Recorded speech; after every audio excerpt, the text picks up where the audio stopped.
श्री गणेशाय नमः। ओम ब्रह्म बृहस्पति देवाय नमः। आज मैं लेके आई हूँ गुरु बृहस्पति जी महाराज की कथा। उससे पहले मैं बताऊंगी विधि, उसके बाद में कथा और मंत्र आरती सहित एंड तक जरूर बने रहना हमारे वीडियो में। विधि इस प्रकार, इस दिन बृहस्पति जी महाराज की पूजा की जाती है। दिन में एक समय भोजन करे और पीले वस्त्र धारण करे। पीले पुष्पों को भगवान को अर्पण करे। भोजन भी चने की दाल का होना चाहिए, ध्यान में रखना। और नमक नहीं खाना चाहिए इस दिन। पीले रंग का फूल, चने की दाल, पीले कपड़े तथा पीले चंदन से पूजा करनी चाहिए। व्रत करने से बृहस्पति अति प्रसन्न होते हैं तथा धन और विद्या का लाभ होता है। स्त्रियों के लिए व्रत अति आवश्यक है। इस दिन व्रत में केले की गाछ की पूजा करनी चाहिए। और इस दिन तो दीपावली है तो डबल लाभ होने वाला है, तो चूकिएगा मत, केले की गाछ की पूजा कीजिएगा।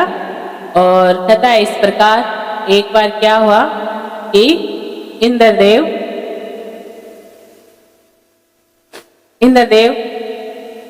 इंद्रासन पर बैठे थे अपने, और सिंहासन पर बैठे बैठे उतने में ही बृहस्पति जी महाराज आ गए।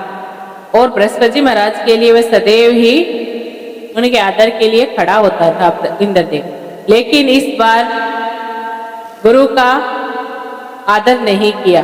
सभी देवता, ऋषि, गंधर्व, किन्नर आदि सब सभा में उपस्थित थे। वे सब के सब बृहस्पति जी आए तो खड़े हो गए, लेकिन इंद्र ग्रह के मारे खड़ा न हुआ। बृहस्पति जी महाराज अपना अनादर समझते हुए वहां से उठकर क्रोधवश चले गए। बृहस्पति जी अपना अनादर समझकर चले गए तो इंद्र को बड़ा शौक हुआ कि गुरु बृहस्पति जी की कृपा से आज मुझे यह वैभव मिला है, इतना धन मिला है, राजपाट।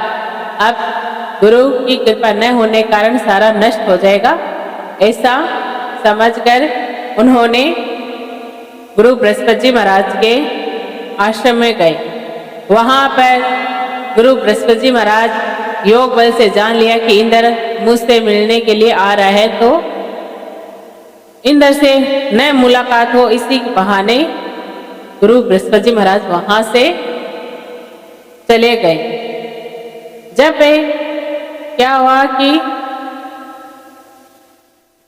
इंद्र ने बृहस्पति जी को घर पर न देखा तो वह निराश होकर लौट आया। जब दैत्य के राजा वृषवर्मा को यह समाचार विदित हुआ तो वह अपने शुक्राचार्य की आज्ञा से इंद्रपुरी को चारों तरफ से घेर लिया। गुरु की कृपा न होने के कारण देवता हारने व मार खाने लगे।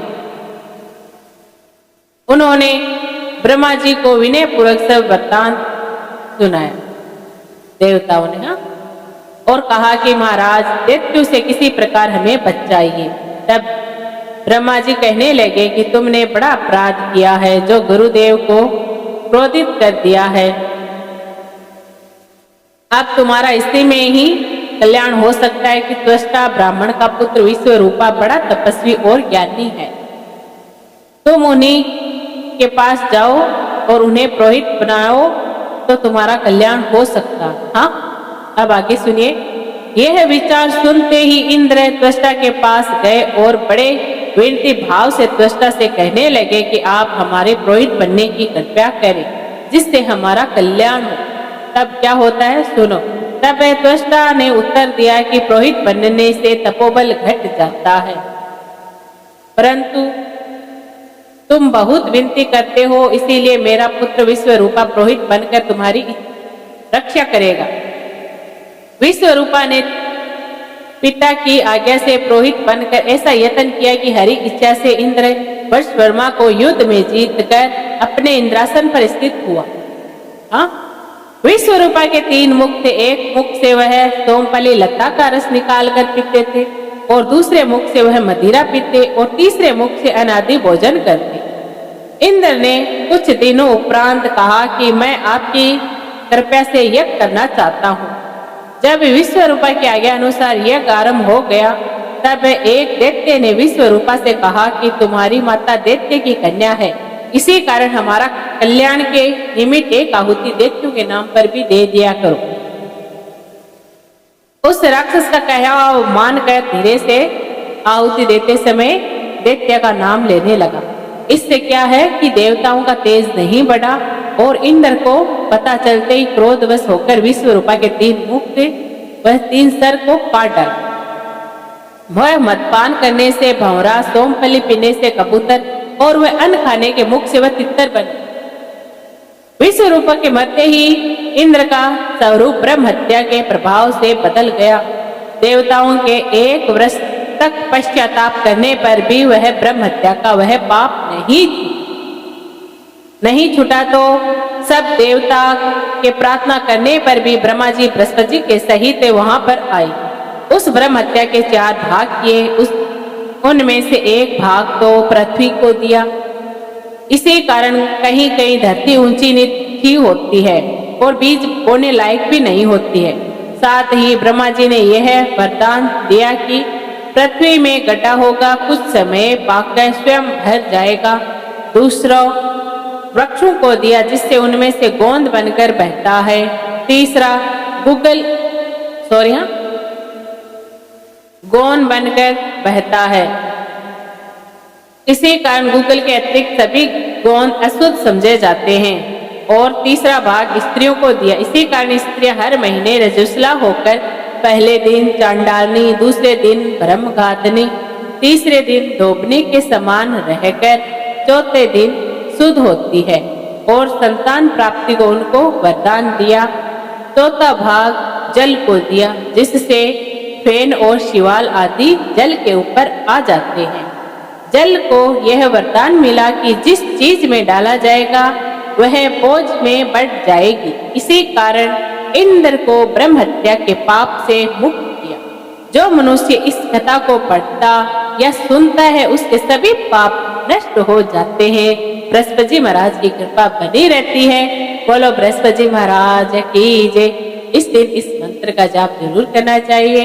ओम ब्रह्म बृहस्पति देवाय नमः। ओम ब्रह्म बृहस्पति देवाय नमः। ओम ब्रह्म बृहस्पति देवाय नमः। ओम ब्रह्म बृहस्पति देवाय नमः। ओम ब्रह्म बृहस्पति देवाय नमः। इसी प्रकार से अब हम पढ़ेंगे आरती। ओम जय बृहस्पति देवा हो स्वामी जी बृहस्पति देवा। छिने छिने भोग लगाओ कदली फल मेवा। ओम जय बृहस्पति देवा। तुम्हें पूर्ण परमात्मा तुम्हें अंतर्यामी। जगत पिता जगदीश्वर तुम सबके स्वामी। ओम जय बृहस्पति देवा। श्रेणामृत निज निर्मल सब पात के हरता। सकल मनोरथ दायक कृपा करो भरता। ओम जय बृहस्पति देवा। तन मन धन अर्पण कर जो शरण पड़े। प्रभु प्रकट तब हो कर आकर द्वार खड़े। ओम जय बृहस्पति देवा। दीन दयाल दयानिधि भगत हितकारी। पाप दोष सब हरता भव बंधन हार। ओम जय बृहस्पति देवा। सकल मनोरथ दायक सब संशय तारो। विषय विकार मिटाओ संतन सुखकारी। ओम जय बृहस्पति देवा। जो कोई आरती तेरी प्रेम सहित गावे।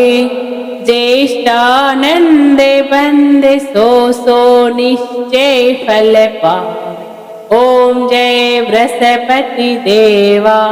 सभी बोलिए बृहस्पति महाराज की जय हो। अगर आपको ये कथा अच्छी लगी हो तो लाइक शेयर जरूर कीजिए और कमेंट में ओम ब्रह्म बृहस्पति देवाय नमः जरूर लिखना। फिर मिलते हैं अगले वीडियो में, तब तक के लिए राधे कृष्णा।